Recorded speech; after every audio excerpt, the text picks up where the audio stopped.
Welcome to the Power of Self-Evolution. This is Karen Lovely, and I felt it so necessary to podcast and speak about the devastating, horrific, horrendous, tragic wildfire situation here. I mentally feel strong, but I realized a couple days ago my mood and my energy is very somber and like blah blah, because my heart is broken in terms of personally having to relive a possible evacuation, and thinking of evacuating all my animals. So that is traumatic, and getting the emergency evacuation warning, and then there was glitches in technology apparently, and we were getting false alerts.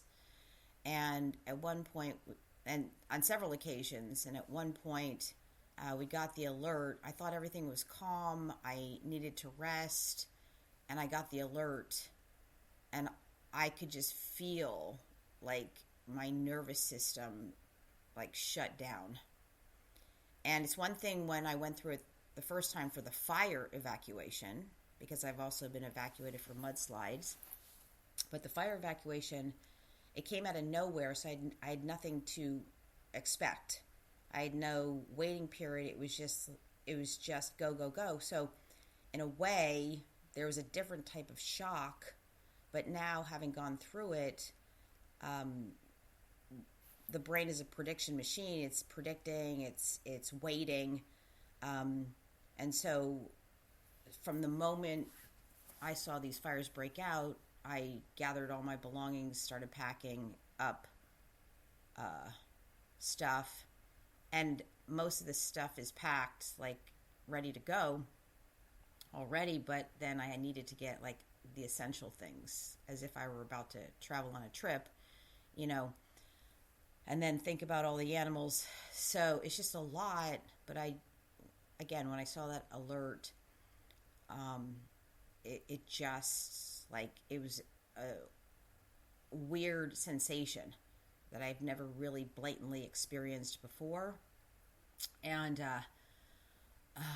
so then that's when I took a moment to think about what's really wrong here, or why am I feeling this way, which is the number one thing you want to do in any type of crisis, no matter what it is, no matter how large or small, is you've got to take a moment to just allow the feelings to emerge without trying to resist them. And the beautiful thing about the human brain, when it comes to survival, it will help to protect us against getting too emotional, for the most part, so that hopefully the fear triggers the fight-flight mechanism, which we need to survive, especially in these serious, highly detrimental circumstances. Is you gotta either fight or flee the situation, and mostly it's flee and evacuate. Excuse me. And so that part of the brain will override a lot of the emotions in order to survive. Now, that said, if that brain isn't able to override, and we're struck with too many incoming emotions without knowing how to process, it causes paralysis. And now we're paralyzed. And then we don't move one way or the other. And a lot of times this is what causes people to maybe try to get out of their homes, not know what to take, they're paralyzed. I went through this the first time. I was frozen there for a moment, and thank God I had a mentor and emotional, mental support. And so that's what helped me. So I was able to talk with him and then figure out also what was really happening for me. And it was just the past traumas that the brain will draw upon and bring them up to the forefront. And it was so overwhelming. There was so much data in my brain trying to remember the past traumas, and then tied to all the emotions, it caused me to freeze. And it didn't take long. It was a quick conversation. Thank God I didn't have to run out of my house with my animals and try to figure out my horses. But it was, I had time to just talk. It maybe took 20, 30 minutes to just talk about. I talked about it, and then I myself figured out what the deeper issue, the unconscious, subconscious issues that were really causing me to feel paralyzed. And once I realized it was just the past trauma, feeling like, what do I do? What if? And I, that was like, I don't know, 5-6 years ago. I don't remember the exact cause, but I know it had to do with me going through the loss of my sister and feeling so isolated and alone, like nobody could understand, nobody could help me, nobody could like bring her back. Like, it's all the past trauma, but that's like the biggest, most impactful trauma. And that data started to come back up with unconsciously. We have no conscious awareness of this happening. It's like this phenomenon that occurs. So the brain can like draw upon that information, to help us survive the situation right now. But what it does is it's also tied to all the negative emotions, which causes us to freeze and not know what to do. And so when I realized, the conscious mind can override it. Okay, that was then, this is now, it's not the same. This is what happens when, it's just like Mother Nature, or it's just conditions we have no control over, weather, winds. It's one of those risks of living in the state of California. So what happened was, the moment I realized the unconscious fear, like consciously going back and going, okay, what is this really about? And digging deep, which is everything that my work is based on, and my teachings and my coaching and my own personal practices. I was able to say, oh, okay, that's all that's happening right now, is my survival brain is just trying to help me, but it wasn't helping me. It was causing me to freeze. My conscious mind, once I realized the fear, it started to disengage that actual fear phenomenon.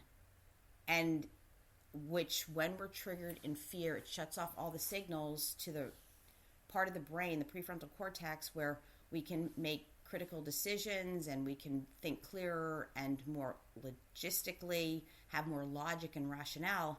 See, that's gone when we're triggered into fight, flight, freeze mode. And so the fear mechanism shuts off all the signals so it can just focus on survival.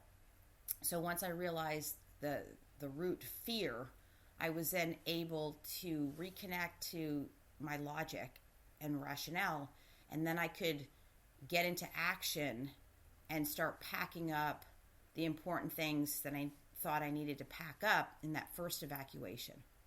So that's what helped me keep going and prepare. And I use that as a template throughout the whole process of actually being evacuated, getting all my animals. And it was like a big blur, and that part of the brain that just kept me going and kept me like, okay, next step, next step, next step. Pack up the chickens, pack up the dogs, pack up, and of course, I was so blessed that people come out to help and volunteer to haul the horses. And so that's actually how I met my dear friends that help me now. They showed up, which was a blessing, and were able to help. Actually, no, that was the second time. Oh my gosh. The first time, it was just these generous angels that showed up and just said, we're here to help you get your horses in and go. And it was such a blur. And they just dropped all my animals off so they could run and get the next set of animals for the next person who needed it. And that was second. It was the mudslides. No? Oh my God, I can't remember. It doesn't matter. There were blessings along the way. I want to focus on this survival mechanism that must kick in and actually works in our favor to help survive. And there's a point we got to feel our emotions, right? But when it's safe to do so, it's the time that it's not safe is when it's urgent and you just need to get yourself, your family, your animals out of the fire situation and go. You can't sit tight and like feel your feelings at that point. You just got to kick into survival mode, which again, the brain is hardwired for this. But it has to be counteracted if people get too emotional and they freeze. And so it's just about act, be in action. Don't worry about your stuff. Don't worry about your materialism. Don't worry about any of that. Only worry about lives. Life. So that would be humans and animals. Those are the things you grab and you go. And as hard as it is to lose the materialism, it's not what really matters. And so I can't stress that enough, is how important like life is. And I'm getting emotional right now because it's all of this has been so overwhelming, and I have had to be on high alert to evacuate in a moment's notice and still do life, where the first time around you're just doing your life and it happens. So it's good news, bad news, like that. I'm not saying it was better, it's just different. This time it's like we're all in my area on high alert, just in case.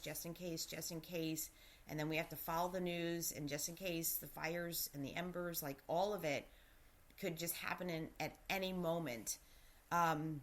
It's emotional, it's draining, it's a lot. And then, I mean, more importantly, there's my survival, my family's survival, but my heart is so broken for all of those who've lost so much, especially all the animals that could not be rescued and the people who, for whatever reasons, perished. It's like so much to deal with emotionally, especially because I'm very sensitive, extremely empathic, meaning I just feel the pain and the weight and and then I can relate because I have been in the situation, but I can't relate to losing everything, like your home, everything inside the home possible, animals. I mean, that I can't imagine, but my heart, it just goes out to all of those people and all the first responders and the firemen and everyone working, all the civic leaders, and goes out to every single human. And then we're all affected. It doesn't matter if you live, across the globe. And of course, everybody has their stuff to deal with to some degree or another. It will impact indirectly the people who aren't even here, because if they have feelings and emotions, they're going to feel like so sad for others going through such horrific circumstances.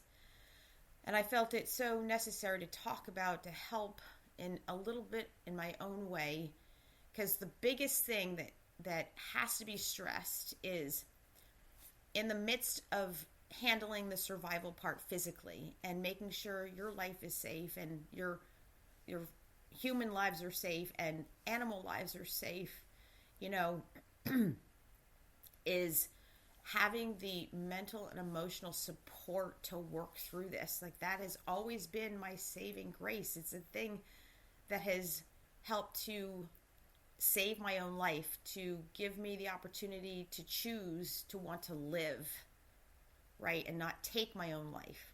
Having come from low-grade chronic depression and not understanding my life and why I was here on this earth and this planet, and working through all of that. And the biggest thing is understanding understanding why I felt so empty inside, why I felt so broken and wounded and fragile, and why I hated myself, and transforming that into, the more I understood, the more I could accept myself, the more I could love myself unconditionally, especially for who I wasn't, who I wished I could be but could never be.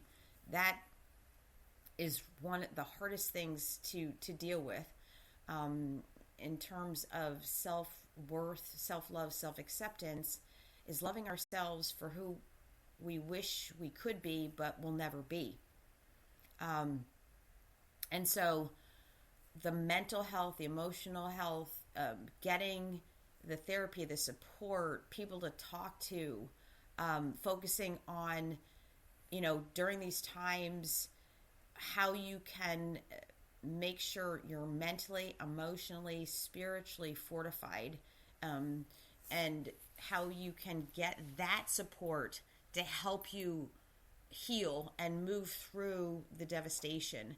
And if it doesn't affect you directly, you're going to see it. You're going to see it on the news. You're going to drive by it. You're going to know someone who knows someone. I mean, I do know someone, a friend, he lost everything.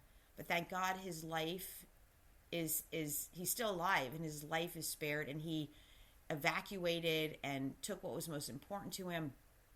And I mean, I just am overwhelmed with emotions of gratitude, but also of sadness and grief, and knowing what it's like to have to evacuate, and trying to maintain my positivity, my optimism, my hope. And I do believe that these things happen, maybe as a test, but it does have us get so many things that are much more important in the big scheme of life, is the community, the support, banding together. And yes, there are the evil, wicked people that try to take advantage of this situation, but that's because they are even more maliciously broken and wounded. And so, but thank God that is the minority of humans taking advantage of these desperate times.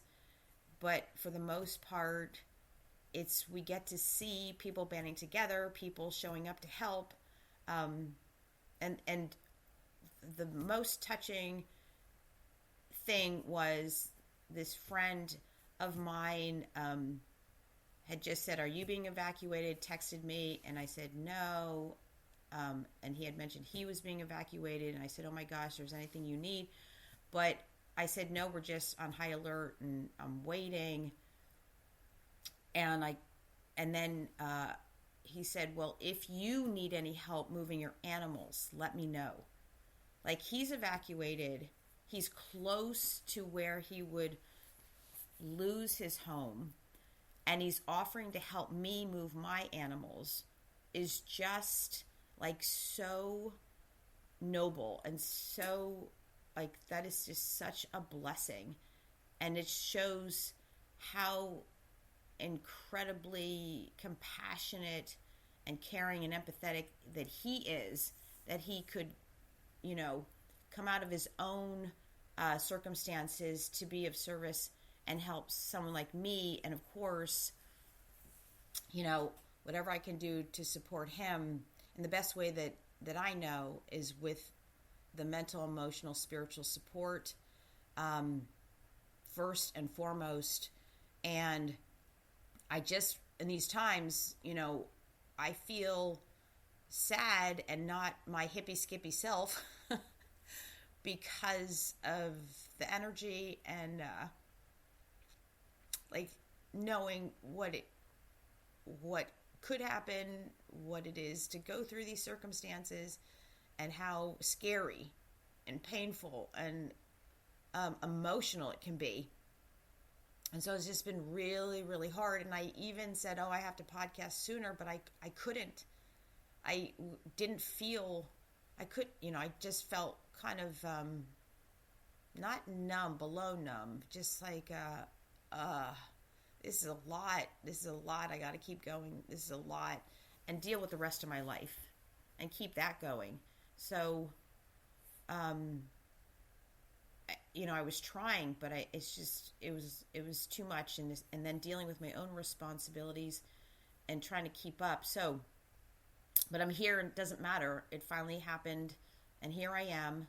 And I know that I just need to put out like these little supportive podcasts to just know that I'm doing my part to help with the mental, emotional, spiritual support and understanding.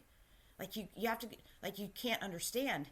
How do you even deal with your home is decimated and then one or next door or 2 doors down or 5 doors down, that other house is still standing? That's what blows my mind and breaks my heart the most is you don't know. You don't know. So to understand, like try to understand and how that could be. But for me going through it, the only thing I can talk from my own experience is these are the things. Like why, I had to ask, why did my sister lose her life? And so many other people have had worse circumstances and they're still alive and even thriving. That I couldn't understand. That was like so difficult for me. And to accept that, the big thing is we ultimately don't have control. Like we can think and try to control our life and our world and our circumstances, our reality. And ultimately, like accepting that we don't have control over anything or anyone in the big scheme of life.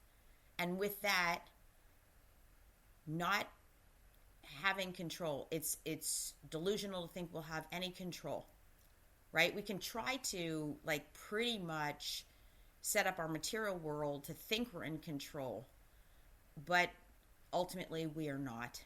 And so that helped me to go, wait a minute, okay, so no one's exempt from tragedy to some degree or another.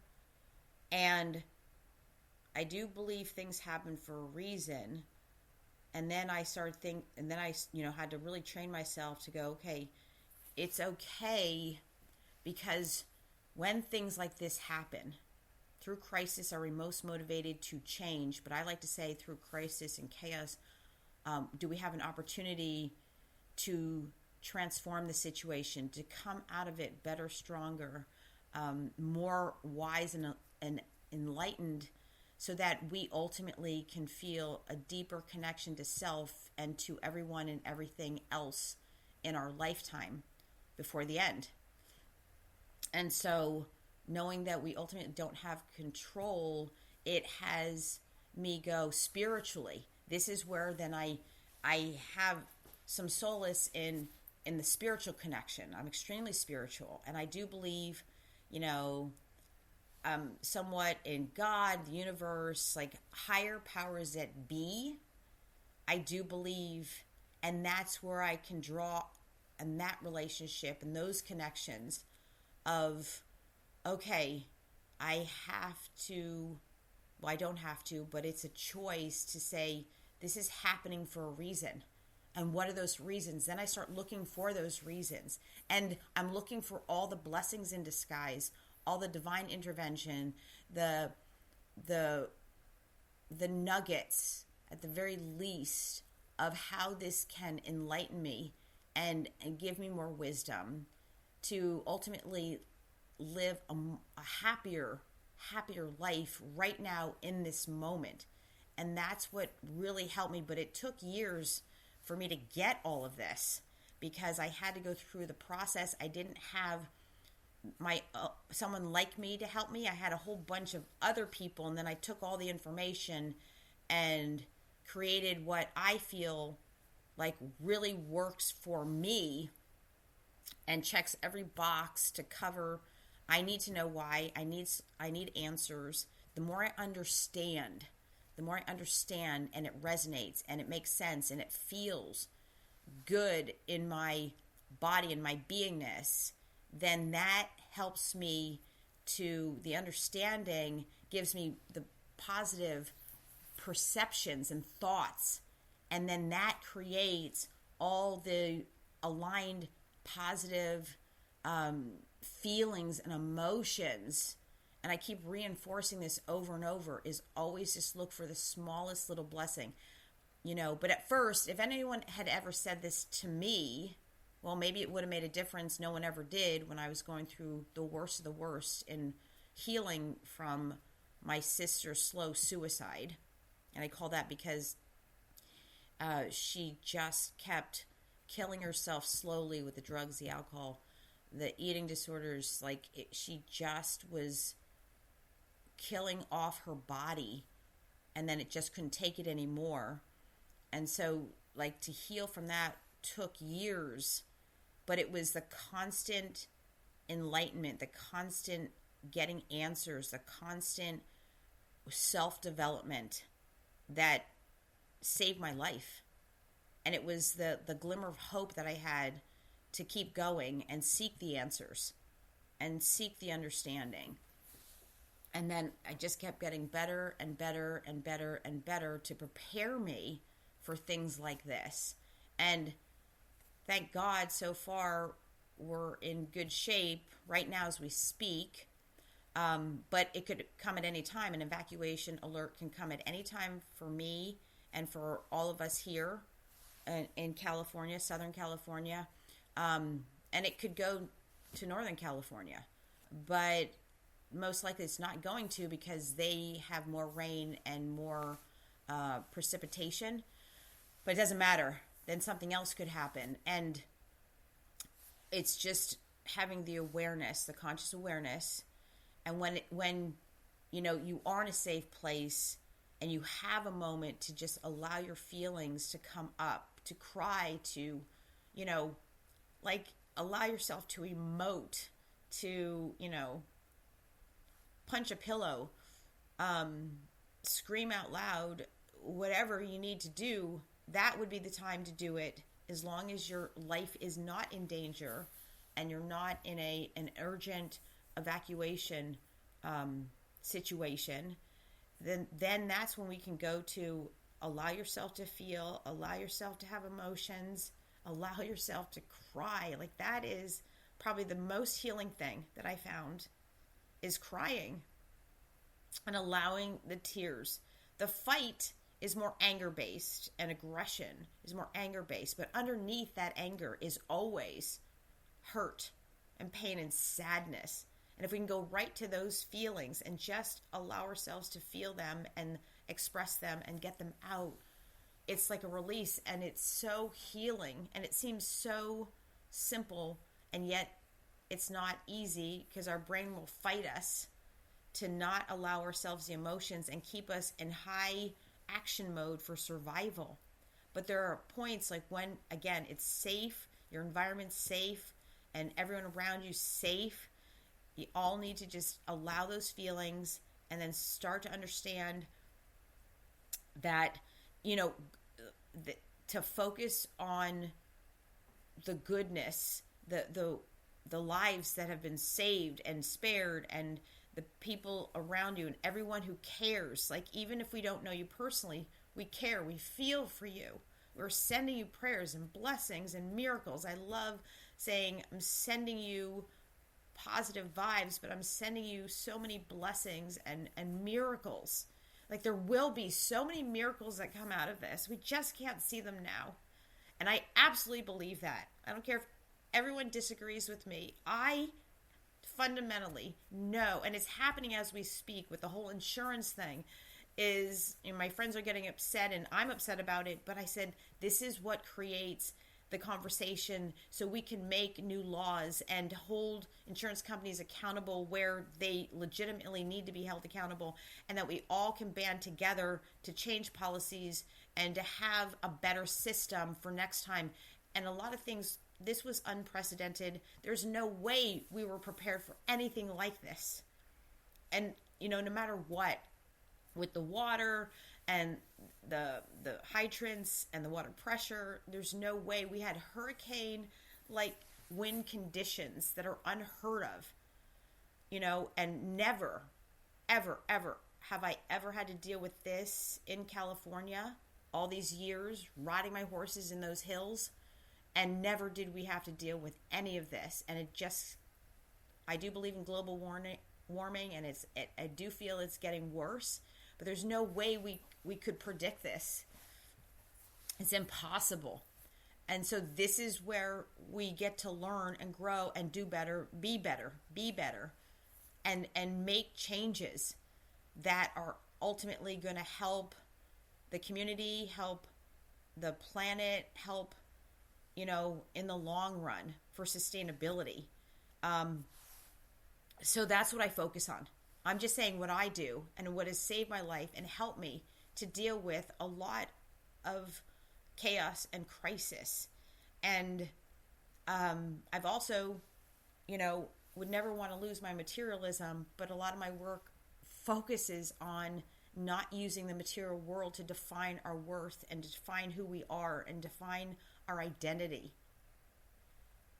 And some things are materialistically irreplaceable. They are irreplaceable. People say, well, material's replaceable. No, not the sentimental, like mementos and things that mean something to us. That is not replaceable, but I remember thinking to myself, in the wildfire, I would never want to lose my home, but I also know that if I did, that was what's meant to be, and then there's lessons to be learned there, and that the most important thing is that my family's safe, we're all safe, our lives are saved, and that's what I keep focusing on. And again, like I would never want to lose things, but I would never want to lose life. It helped me to focus on what's really, truly important. And it's life. It's being alive, breathing, and then feeling like feeling a sense of fulfillment that we can help others in time of need. And that, oh boy, all the volunteer work that I did with these women from massive trauma, sex abuse, sex trafficking, drug addiction, volunteering my time, like that was like so healing for me. And so when we can reach out, and it's okay if we have nothing in us to help, that's okay too. That is completely fine, because I know that the more we have in our heart and our soul and our core being, the more we can give, and give better, actually. And if people don't feel that they have it in them to give, that's okay. Just give to yourself. Give to your inner child. Work on you feeling good about yourself first. You don't have to help anyone else if you don't feel up to it. But the thing I would say is just be there for you. Mentally, emotionally, spiritually, physically, right? In that order. Mentally, emotionally. When I say mentals, okay, our thoughts and perceptions create our emotions and feelings. And those emotions and feelings then dictate our actions or lack thereof, our inaction, our frozenness, in that order.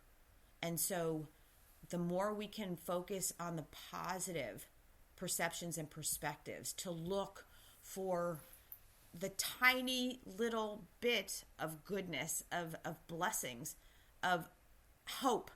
Like that's what ultimately saved my life. Is I had to think back when my friend said, I want to pay for you to do the self-development course. And I was like at the lowest low of my life.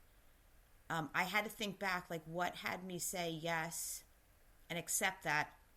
And I did. It was because he had brought a thought and perspective back into my own conscious awareness. It was the moment he said, I know that I don't want to give back to the world like you do, but I want to give to you. Because my dear friend, he knew how much I cared about doing something bigger for the world. Like, that's my personality. And he was admitting, that's not my thing. That is your thing. And I know that about you. And I may not want to help the world like you do, but I want to help you personally. And we need that. Yes? That triggered in me this little tiny, tiny spark of hope.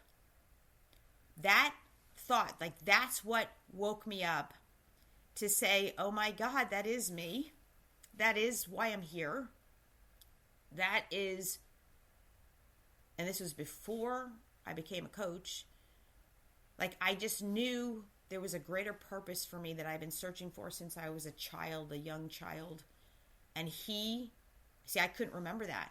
That was the last thing on my mind. The only thing on my mind was, after this charity event that I had planned and hosted, I'm killing myself. That's where I was. And nobody knew. But he saw in me something. I mean, he knew, he's told me later, after the fact, he said, I saw the deadness in your eyes, and that was me. And I was like a walking skeleton. Like, I was just, like, dead inside. Absolutely dead. But because he said what he said, it triggered that thought, that perspective I had once had that's stored in my memory bank. That's what did it. That little spark of hope had me say yes. And it was a battle for me to even get the help. I tried to postpone getting that help. But I eventually did, because I had a friend who knew I was postponing. And she was a new friend. She barely knew me. I had met her at another relationship seminar. And I said, I think I'm going to postpone the self-development course. And she goes, what the fuck? Your life is fucked up. Fucking go. And that's what did it. Because she was right. And I couldn't justify my position at all. And I went, and that then, and here I am today. As I never stopped. As a matter of fact, I not only doubled down, I tripled down, quadrupled down, I a millionfold, a trillionfold doubled down into self-development, into transformation, into consciousness evolution, into understanding basic brain function. And here I am today, fulfilling upon what I believe all humans could benefit from, in understanding how our brain tricks us, how our thoughts are mostly myths and lies, and that the emotions that follow count but aren't, the feelings and emotions aren't what humans need. So if we have negative thoughts, emotions, perspectives, it comes with negative emotions and feelings and moods. And then those negative emotions and feelings then have us have action that doesn't serve us. It has actions that are more counterproductive than good. Actions that hurt us, sabotage ourselves, then build us up and get us what we truly want and deserve in the goodness, in our dreams, in our wishes that serve ourselves, but also then radiate outward to serve and help and inspire others. And so I'm just re-presence to all of this right now. And I feel I'm so, like, the tears that I have are sadness and grief, but the majority of my tears now are gratitude and like tied to blessings and how hard I've worked for myself and my clients and the people around me to be better within myself, to help those around me, right, to be better. And what I mean by better is to help people really deeply, profoundly, prolifically love themselves through their inner child, through their inner teenager, through understanding what it truly means to be in love with yourself, not in a egotistical way, but in a uplifting way of feeling full in our hearts, our soul, our core being. And that then, I say, fills the inner cup. I was so empty inside, mentally, emotionally, spiritually, so empty, but full physically, right, and materialistically, but empty emotionally. And so getting those cups full, it's all like one cup, getting the bucket full and filling that bucket over and over again till it runs overeth. And then that's the time that we feel freest to give back and to inspire others and to have hope. And then we can be in action, whatever that action means, physically, right? Even monetarily. Donations matter. Showing up to help people and distribute things matters. But in any which way we feel we can help others, then that just keeps the cycle of the cup getting full and then filling it back up and then it going back out and then coming back in. And that's the cycle we want to put ourselves in so that all humans can feel this and be happy from within and then outwardly, and then have that be, inspire the next person, the next person, the next person. I mean, that's really it's a fantasy. It's a dream of mine. And I'm just going to stay with it. It doesn't matter the numbers or how many people. Maybe no one will listen to this podcast because I've been very inconsistent podcasting because I've been working on some of my other dreams, which takes a lot of time and energy, plus being responsible for all of the already acquired dreams. It's just a lot. And so, even if no one listens to this, I'm listening, then this helps me to feel better so I can be better so that I can do better in that order. The more my cup is full, the more it starts to run over it, the more I can be of service to others. I tried the other way around. When my sister died, I tried to be of service to others, but I was so empty and depleted.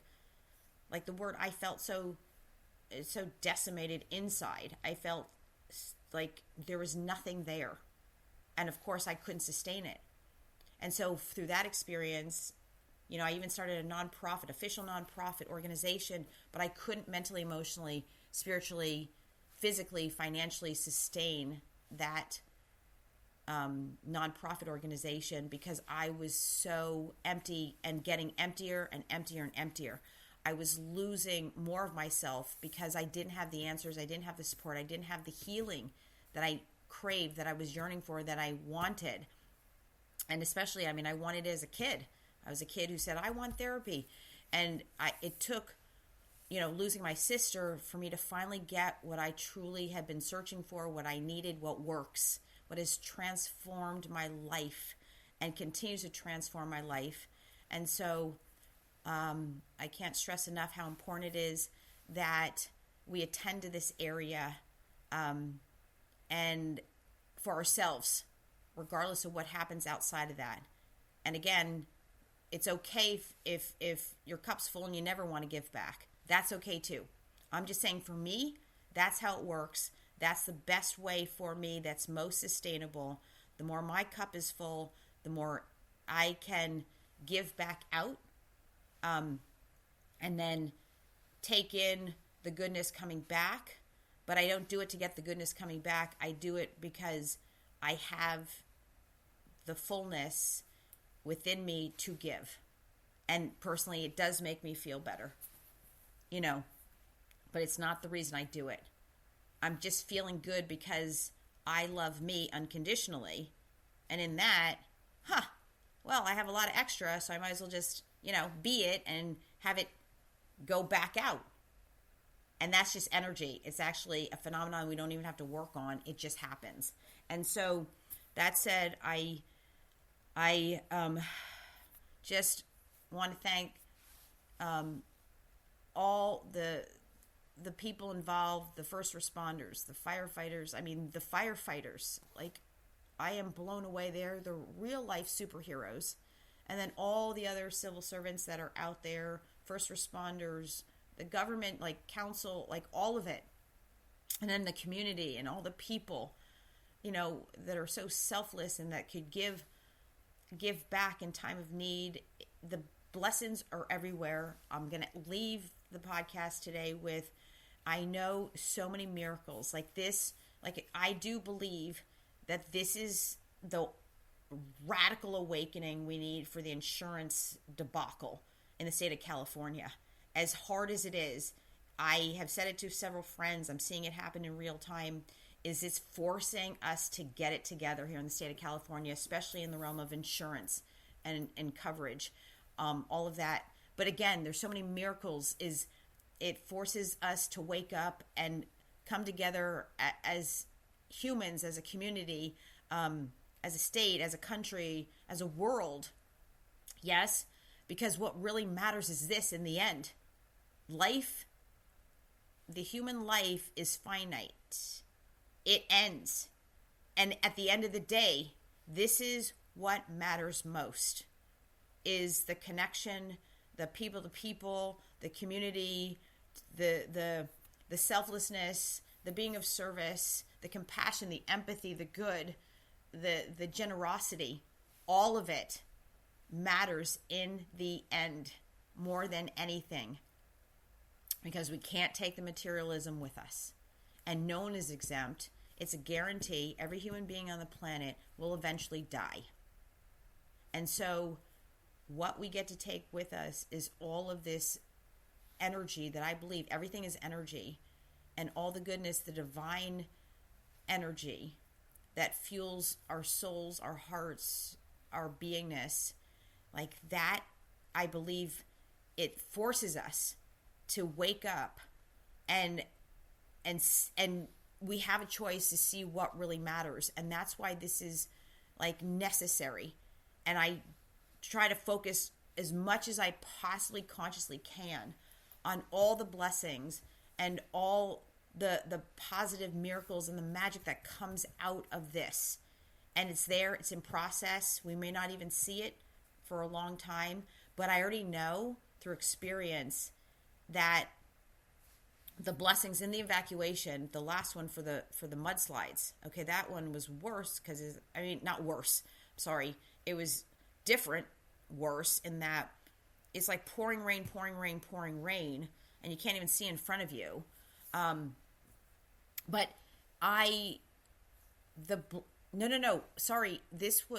experienced the blessings in real time, the miracles in real time during that evacuation is the point. But it's just like I lost my horse about 4 months ago. And all those experiences had me in the process of my horse, dying right in front of me and waiting for the emergency trailer to show up to take him to the equine hospital.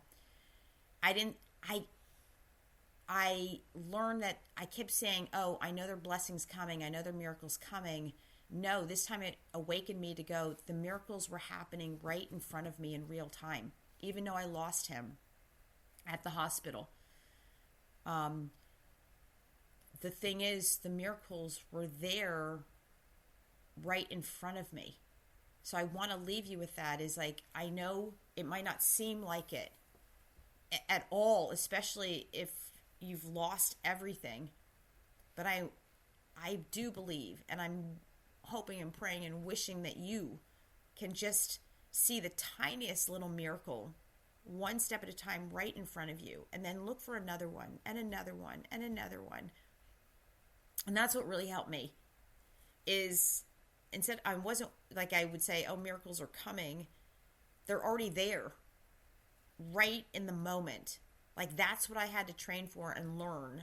And I do wish someone had said that to me, going through a lot of what I went through, even as a child, and all the emotional pain and anguish within me as a child, that would help, is there's just one little tiny miracle right now happening. And that one miracle, then there's a compound effect, then another one, then another blessing, and you start to feel better. And you can still be crying, because I'm crying, but I have tears of gratitude and thankfulness and seeing all the blessings around me, but I also have tears of sadness and grief and sorrow, But again, the majority of my tears now are in the blessings of it all, like in the gratitude and just being so thankful for where I am and where I'm not. In all of this, it's hard to work and be responsible for other things and grow my business or whatever I'm working on, my projects, and even riding horses and training, which is what I do. I haven't been able to do that as well because I need to be prepared to evacuate. So it's just a lot, but looking for the good instead of focusing on what is lost, focus and create thoughts of what is being gained here, what has been a blessing, and the hope and love that's being sent out from all over the world. And this time is do your best to take that in and know we may not know you, but we feel for you, we care for you, and we hope and want the best for you in these times. And everybody needs that energy no matter what, right? Even if their life isn't being compromised right now or their home, is that we can never lose if we continuously put that energy out. And then that just returns more miracles and more materialism. I mean, it's so great to see the donation centers have so much being donated right now. So many businesses are giving things away. So this is what all the goodness is. And focus on that.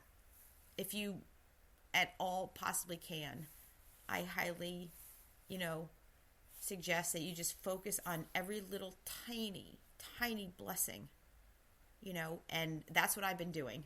And it's been helping me so much. And so I'm just wishing all humans on the planet so much love and miracles and blessings and goodness and positive thoughts and filling like humans' hearts with I guess love, but like more than that is just really having the capacity to take in all of the love that's being generated out of this around the world. So with that, thank you for listening. The power of self-evolution, the power of self-love gives us greater capacity to love everyone and everything else that we choose to love. And until we meet again, I don't know when the next podcast will be dropped, but I just thank those who listen for listening, and I just wish every single human being out there the very best of divine magic. Thank you.